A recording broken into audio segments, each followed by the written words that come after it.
Amahoro neza, nizere yuko mumeze neza mwese aho muherereye.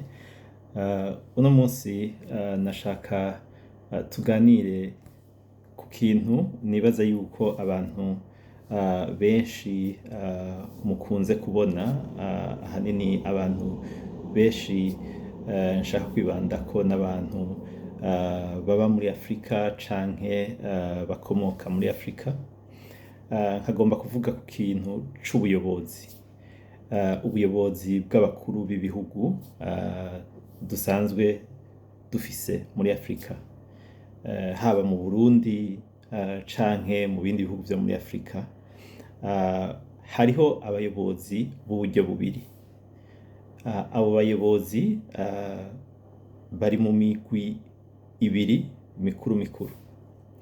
Hariho abayobozi ubona yuko bari confortable n'ikibanza barimwo, ni ukuvuga yuko barerekana ko ikibanza bafise bagikwiye, ukabona yuko batahura inshingano z'umukuru w'igihugu izo arizo, ukabona yuko batahura inshingano z'umushikiranganji izo arizo, ukabona yuko bafise ubumenyi bw'ibanze bukwiye butuma bashobora gukora ivyo basabwa kandi barajejwe n'abanyagihugu ata complexe bafise, ata kintu womenga kirabasubiza hasi. Ku rundi ruhande dufise abandi bayobozi ubona yuko bidatahurika neza ingene babaye abayobozi, kuko imvugo zabo n'ingiro n'ubumenyi bagaragaza iyo bihenze bakaja muri public bica vyereka uwubaraba wese yuko hariho agahaze, kandi rero mu buyobozi ni karahara mu ruganda ntibacura, kuko igihugu gihagaze ku bayobozi baba babishoboye. Rero ni kubera iki dufise aba bayobozi uburyo butandukanye? Ubwa mbere hoho ni twebwe abanyagihugu bo muri Afrika. Iyo dutora abatuyobora canke iyo abatuyobora bari imbere yacu, ntitubashira imbere y'ukuri n'ikinyoma, imbere y'ubumenyi no kutamenya, ngo tubereke ikibanza tubaha. Iyo tuja gutora abaduserukira mu vya politike, kenshi ibitaco bimaze, ibintu bitagira ico bimaze nivyo usanga dushira imbere. Ugasanga dushira imbere uwo tuva hamwe, ugasanga dushira imbere uwo dufise ico dupfana, ugasanga dushira imbere uwo dusangiye ubwoko. Ivyo bintu vyose uko ari bitatu mvuze, nta na kimwe gikenewe kugira ngo umuntu abe umuyobozi mwiza, ariko ugasanga nivyo dushira imbere. Canke naho mu bindi bihugu bimwe bimwe ugasanga bashira imbere uwabahaye igiturire ngo bamushire imbere. Ibi vyo kumenyana, uwo muzinanye, umugenzi wawe, ugasanga ibi bintu dushira imbere nta kintu na kimwe bizofasha uwo dushize imbere kugira ngo adushikane imbere. Ariko mu bindi bihugu usanga abantu bavuga bati, jewe ndoye gutora, ndifuza nk'akarorero, mfatire akarorero ko mu gihugu mbamwo nk'Ubwongereza. Iyo ndoye gutora, ubwa mbere ndaraba mbega jewe ndi mu kibanza ikihe ca societe mbamwo. Maze kubona iki kibanza ndimwo, dufata akarorero, ndi umukozi atonda ku kazi, hanyuma akariha amataxe, hanyuma ayasigaye akaba ariyo antunga. Ncanja kuraba mu bantu ndoye gutora, ubwa mbere uyu mugambwe niki uvuga ku nyungu ziwanje bwite? Bazogabanya amataxe canke bazoyaduza? Nimba bazoyaduza, nca mbona yuko ntakwiye kubatora naho boba ari ababanyi naho boba ari inshuti n'abajyango. Sindamutora kuko ninamutora azoza guhungabanya inyungu zanje. Ariko nk'igihugu tuvamwo Uburundi turazi yuko kenshi cane abanyagihugu baraja mu matora batanazi imigabo n'imigambi yabo barayo gutora. Ugasanga nko muri kahise abantu batora amoko, abantu bagatora intara, abantu bagatora imigambwe, ariko atari uko mu vy'ukuri batoye ivyiyumviro vyayo, ahubwo kumbure batoye izina ry'uwuri imbere muri uwo mugambwe. None iki kintu co kutitaho ikintu ca mbere ngira akamaro mu gihugu, ijwi ry'umunyagihugu, rituma ibintu bihinduka, kizogaruka canke kizozanwa muri politike ya Afrika gute? Rero nta yindi nzira bizocamwo atari uko nyene ijwi amenya akamaro karyo ku neza yiwe n'abo basangiye inyungu muri rusangi.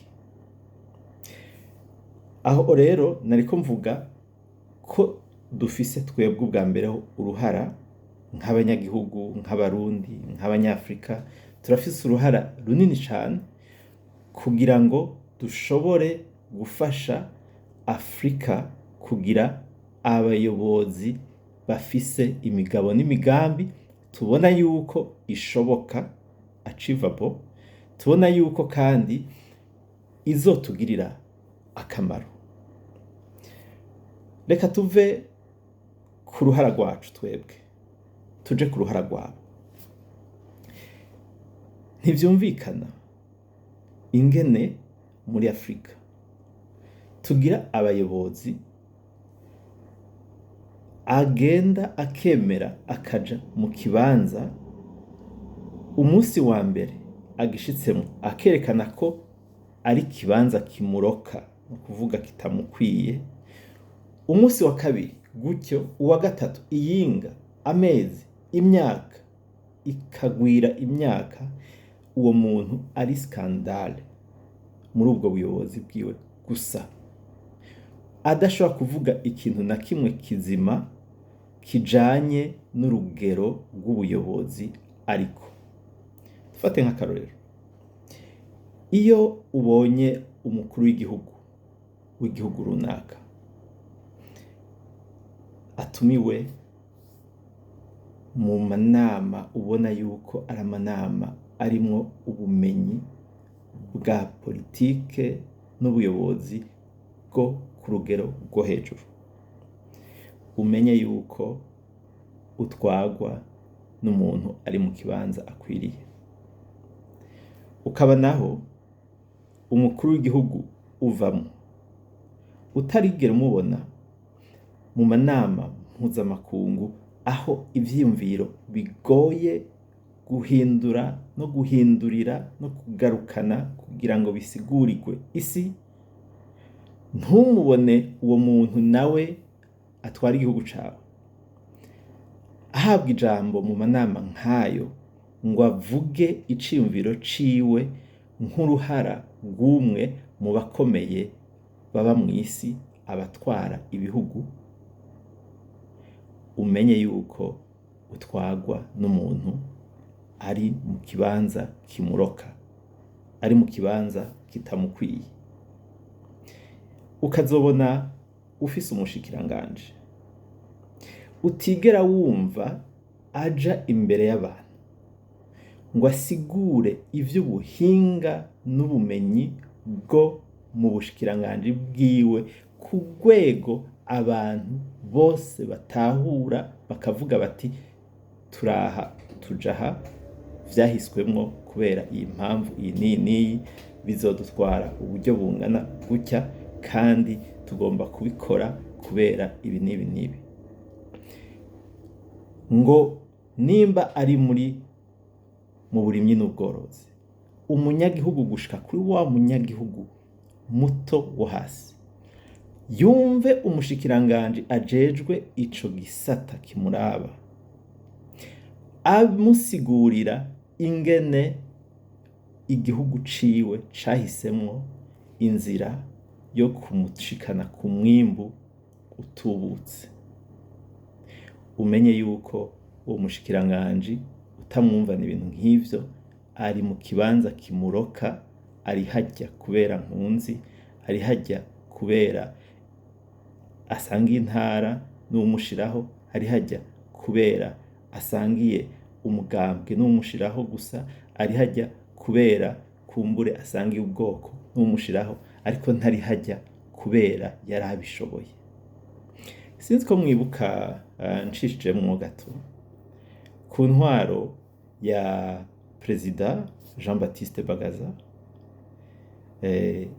aha kandi ndazi yuko hariho benshi iyo umuntu avuze bamwe muri abantu batwaye ibihugu mu minsi yahera bumva baca bakwanka kuko gusa n'uwo muntu batamukunda, mugabo abarundi benshi barahuriza kuri uyu mukuru w'igihugu ngoma ntange ko akarorero ko yari mu kibanza kimukwiriye.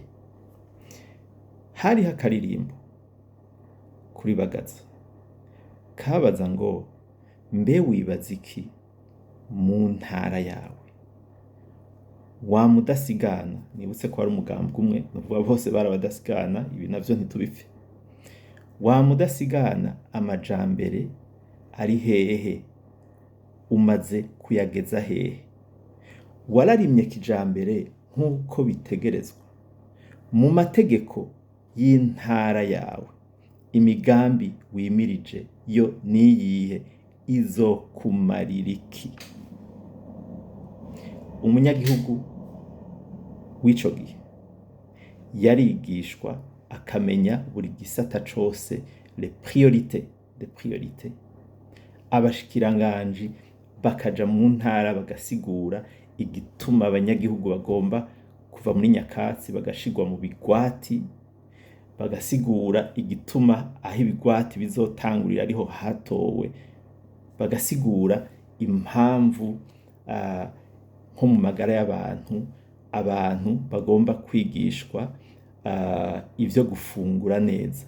Buriya abarundi gushika ku munyagihugu kuri intwaro ya Bagaza bari bafise abantu babigisha bakabicarika mu kibano cabo bakabereka imfungurwa. Niho twataye kumvira aya majambo yatanguye gukoreshwa cane, imfungurwa nsanganyangaburo, imfungurwa ndema mubiri.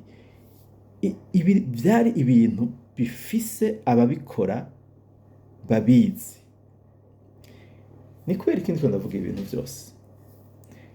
Abarundi turi mu kaga ko kumenyera mediocrité nk'ikintu gisanzwe, kandi ari akaranda kataranduwe kazoturangiza. Kubera iki tutigera twiyumvira ngo tubone ko umuyobozi mwiza n'umuyobozi mubi batanga les résultats zitandukanye? Aha ntitubibona. Aha turabiye muri Afrika, reka dufate John Pombe Magufuli. Je narabaye mu gihugu ca Tanzania, ndazi Tanzania imbere ya Magufuli, ndazi na Tanzania inyuma ya Magufuli. Kera niga muri Tanzania vyari vyoroshe cane gukorompa umupolisi wo muri Tanzania.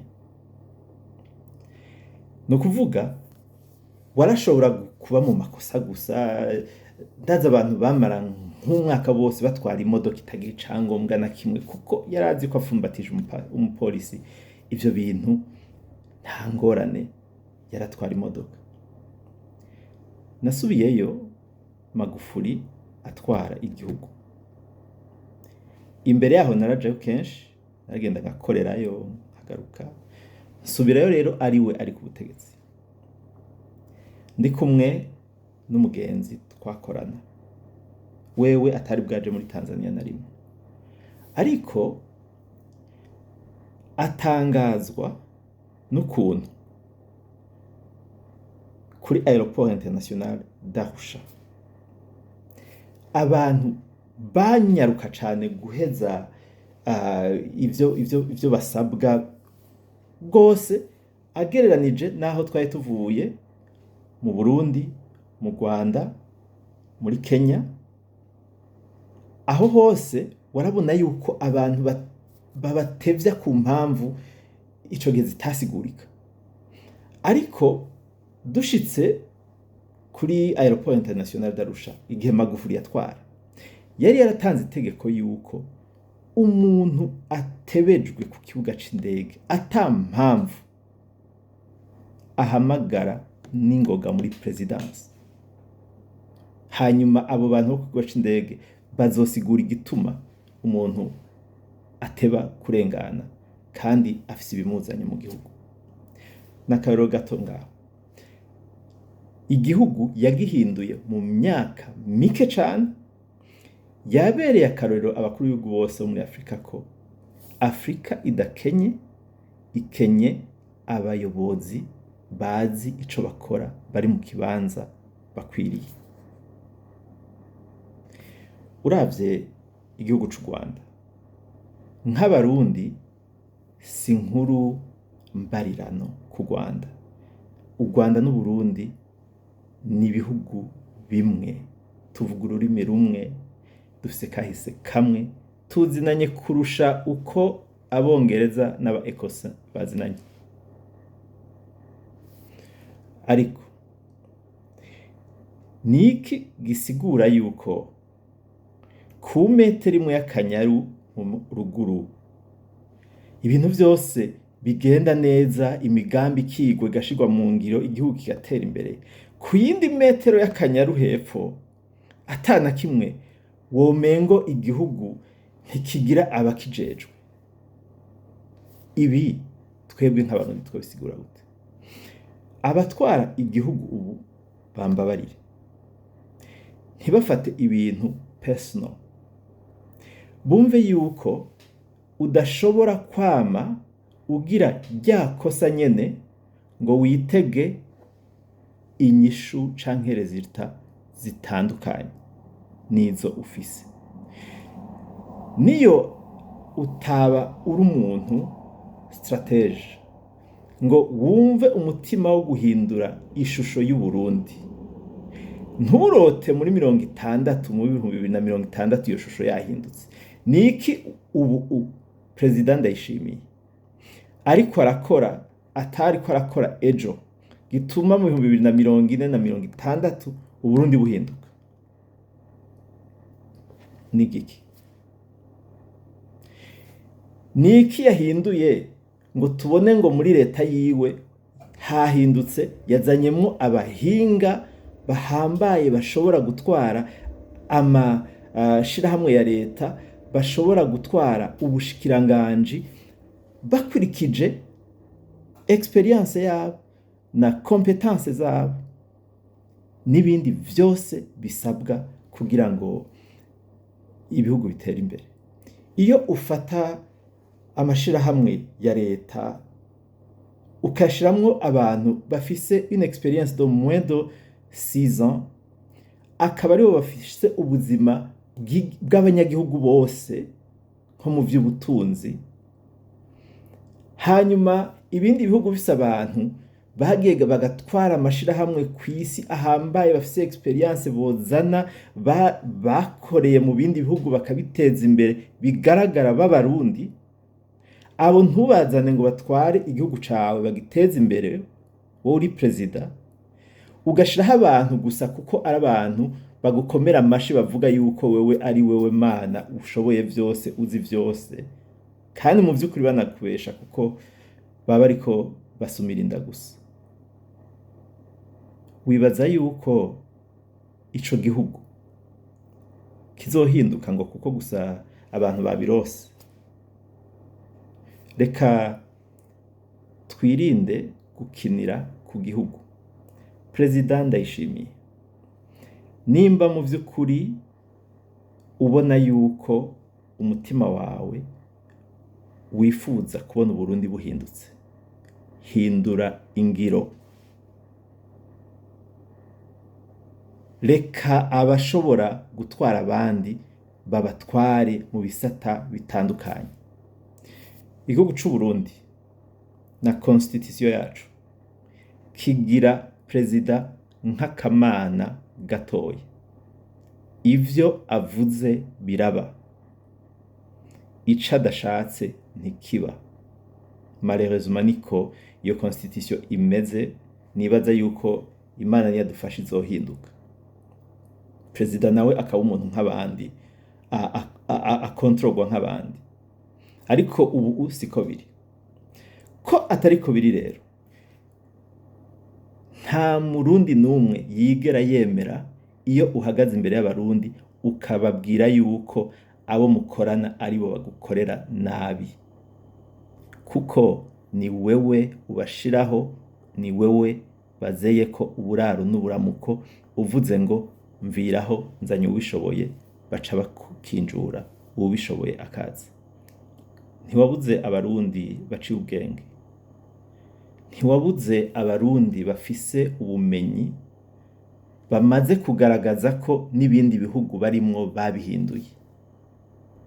Ibi bintu vyo kwibohera ku bantu baboshe, hariho abantu bataboshe mu mitwe bafise ivyo bokorera igihugu, tubikura hehe nk'abarundi? Rero mu guheraheza, nagomba nsabe abarundi bose ko mutobona mediocrite nk'ikintu gisanzwe. Nagomba ndabasabe mwige kwanka kudakora ibintu birimwo ubwenge n'ubumenyi nko ku rugero rw'isi. Ntitube ka gahugu bose bahevye bagira bati ntaco ko ataho nyabwoko riko rirabayo, ntaco ko ata guerre civile iriyo, bareke bibereho batunganya muri kirya kibanza cabo ca nyuma kw'isi. Igihugu kimara ku mwanya wa nyuma imyaka 5, ukamenga twese abarundi twabifashe nk'ibisanzwe, kubera gusa ubuyobozi bubi, kubera abantu batarenga 1000, imiliyoni zirenga 13 zikemera gutukwa, kugaywa no kuba umengo ntaco tumaze mw'isi, kubera twirekeye ko abantu badashaka guhinduka ngo bahindure igihugu. Ibi nibaze yuko mu mitima yanyu bibaha kwiyumvira ubugira kabiri, kwiyumvira uruhara rwanyu. Wewe uri kuranyumviriza urafise uruhara, ntiwigire sindabibazwa. Perezida w'u Burundi akwiye abantu bamushira aho akwiye kuba ari. Perezida w'igihugu nk'u Burundi akwiye kuba mu bandi bayobozi bo kw'isi bakomeye. Aho naho ahashika ari uko akoreye igihugu ciwe ibikomeye.